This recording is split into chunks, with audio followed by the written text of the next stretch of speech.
എന്തിനാ അതെടുത്തത്? അതവിടെ ഇരിക്കട്ടെ.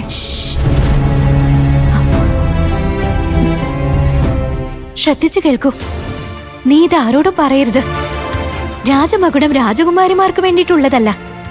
അത് രാജാക്കന്മാരുടെ അടയാളമാണ്.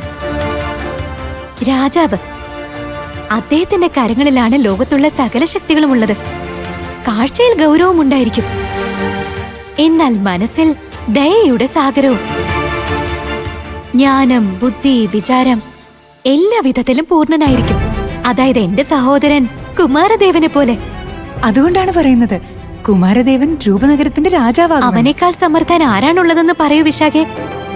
നീ കണ്ടോളൂ, അദ്ദേഹം നമ്മുടെ പിതാവിനെ പോലെ തന്നെ ഇവിടുത്തെ പ്രജകളുടെ ക്ഷേമം നന്നായി നിറവേറ്റും. അതുപോലെ നന്മയ്ക്ക് വേണ്ടി പ്രവർത്തിക്കും. അവൻ ശത്രുക്കളുടെ കണ്ണുകളിലേക്ക് നോക്കും. അതിർത്തിയിൽ അവൻ ഉറച്ചു നിൽക്കും. പ്രജകളുടെ സുരക്ഷ നിറവേറ്റും. അതുപോലെ സമാധാനം നിലനിർത്തും. എന്നാൽ രാജകുമാരി, ഈ രൂപനഗരത്തിന്റെ ഏറ്റവും വലിയ ശത്രു നമുക്കറിയാം, രാക്ഷസ റാണി ജോഡില.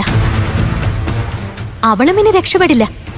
അവൾ ഇനി ഏതു ഗുഹയിൽ പോയി ഒളിച്ചിരുന്നാലും, ലോകത്തിന്റെ ഏത് കോണിൽ പോയി താമസിച്ചാലും, നീ കണ്ടോളൂ, എന്റെ സഹോദരൻ എത്ര പരിശ്രമം നടത്തി അവളെ കണ്ടുപിടിച്ചിരിക്കും. അവളുടെ പാപങ്ങൾക്കുള്ള ശിക്ഷയും നൽകും.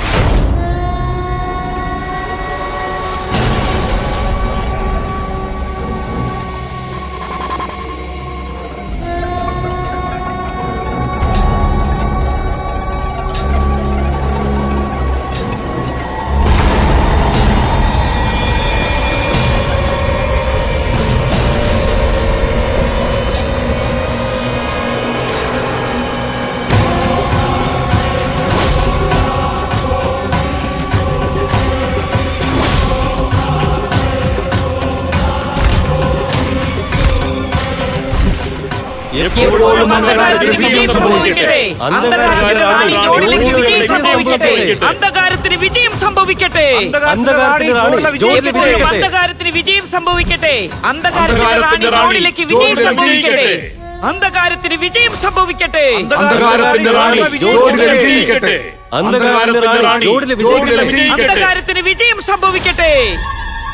അന്ധകാരത്തിന് വിജയം സംഭവിക്കട്ടെ. അന്ധകാരത്തിന്റെ റാണി ജോഡിലെ വിജയിക്കട്ടെ. അന്ധകാരത്തിന്റെ റാണി ജോഡിലെ വിജയിക്കട്ടെ.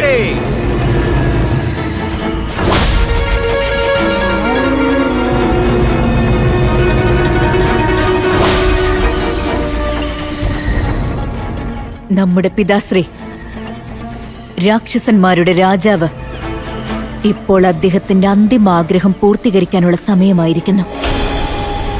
ഇത്തവണ നാം രൂപനഗരത്തിൽ നിന്നും മഹാഅമൃതജലം കൊള്ളയടിച്ച് അവിടെ അന്ധകാരം പടർത്തുന്നതാണ്. അതിനുശേഷം ആ അമൃതജലം കുടിപ്പിച്ച് എന്റെ പ്രാണിനേക്കാൾ പ്രിയപ്പെട്ട പിതാവിന് നാം പുനർജീവൻ നൽകുന്നതാണ്. എന്നാൽ ജോഡിലെ ഒരു കാര്യം അറിഞ്ഞിരുന്നില്ല. വടക്ക് കിഴക്കേ പർവ്വതത്തിൽ ചണ്ഡികാദേവിയുടെ ക്ഷേത്രത്തിൽ അമൃതജലത്തിന്റെ സുരക്ഷയ്ക്ക് വേണ്ടി സന്യാസികളുടെ രൂപത്തിൽ കഴിഞ്ഞിരുന്നത് വിക്രമദേവൻ അയച്ച വീരയോദ്ധാക്കളായിരുന്നു. സൂക്ഷിച്ച് നദിയിലെ ജലത്തിൽ നിങ്ങൾ വിഷം കലർത്തരുത്.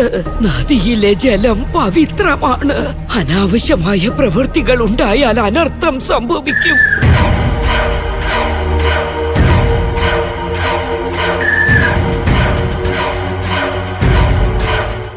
ഈ സമയത്ത് ഇങ്ങോട്ട് ആരാണ് വരുന്നത്?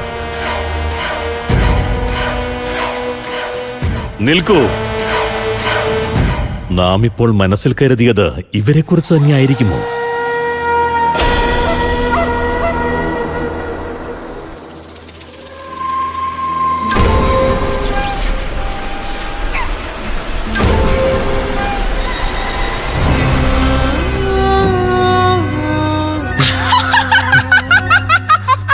ഇത് മായാവിനിയാണല്ലോ. രാക്ഷസീയമായ ഔഷധം. രാക്ഷസന്മാർ ആക്രമണം നടത്തിയിരിക്കുന്നു.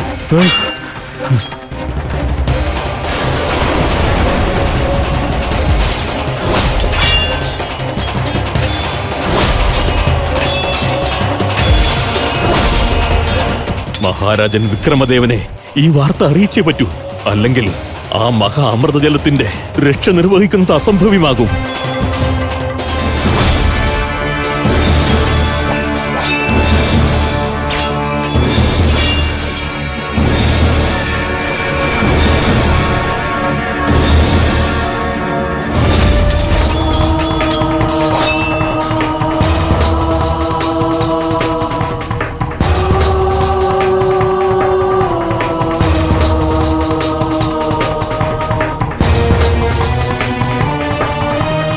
സ്വർണപക്ഷിയോ? രക്തവർണ്ണമുള്ള ഇലയാണല്ലോ. അസാധാരണമായി എന്തോ സംഭവിക്കാൻ പോവുകയാണ്. മഹാരാജൻ, മഹാരാജൻ!